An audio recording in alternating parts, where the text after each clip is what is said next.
Welcome to Waldorf College. I'm Mark Newcomb, and this is DigiCore COMM 1020, Unit number 7. In this unit, you'll have an opportunity once again to consume some lynda.com, Keynote 9 Essentials, Chapters 1 through 10, and you'll have the opportunity to create your own Keynote presentation. Let's begin by looking at some of the components inside of Keynote. First, we have the master slide. The master slide is a default slide design based on a theme.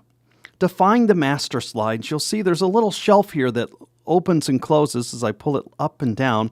And behind it, there are all kinds of default master slides with different text in different places and media placeholders and all the rest.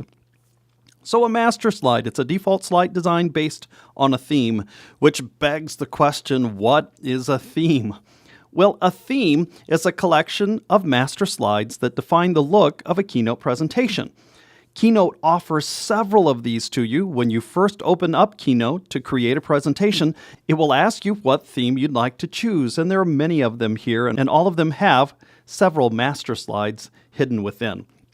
Now, it's important when you first open up a theme to decide what slide size you would like first. The default size of 1680 by 1050 is a great place to start. That's going to fit most screens that you present on.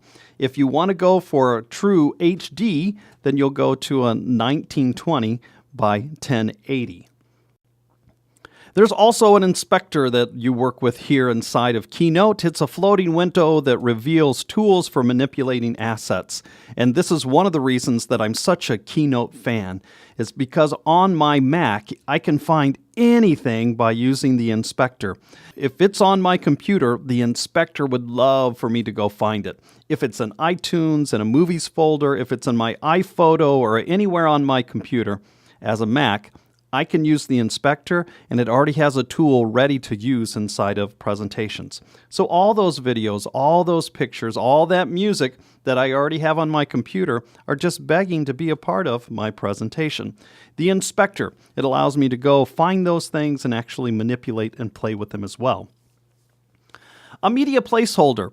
Inside of a master slide, it might be in your layout that you know you always want to picture a certain size on several different slides. Well, a media placeholder and an object placeholder are a great thing to use then. This tool allows you to size the media on one slide the way that you'd like to have it happen on several different slides. And just by drag and dropping the media onto this area, it will resize and mask that asset for you. So a media placeholder, a strong, powerful tool you can use within Keynote. Well, let's take a look at this graphic user interface we play with when we're playing inside of Keynote. This large area that takes up the majority of the screen, we call this the canvas.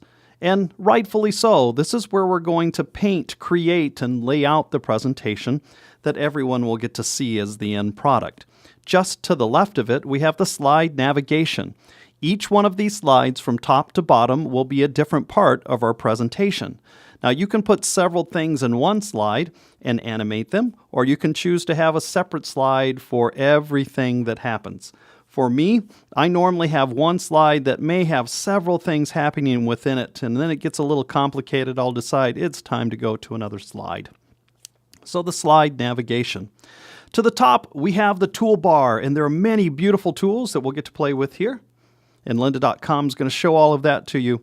Below it is the format bar. The format bar should look very similar to most word processing softwares that you've played with in the past.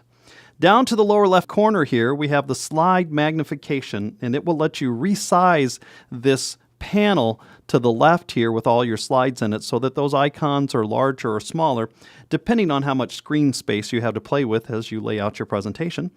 Just to the right of that is the canvas magnification, and it will allow you to make this canvas size as you work on it larger or smaller to better help you lay out your design.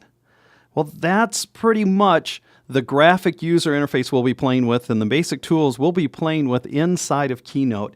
Keynote is one of my favorite softwares to play with. There are many other much more complicated programs like After Effects and Final Cut that I'll go in and create some animation and then export and bring into Keynote. But there's so much I can do just with Keynote that would take me 10 extra steps in any other program that I can just simply do here. I'm anxious to see what you're going to create and how much you're able to draw out of lynda.com as you create your own presentation. So in this unit, once again, you have the opportunity to consume lynda.com Keynote 9 Essentials, Chapter 1 through 10. It's the whole unit, and there's a lot to consume there, but what a beautiful software. And you have an opportunity to create and post your own Keynote to YouTube. I'm so looking forward to seeing what you create.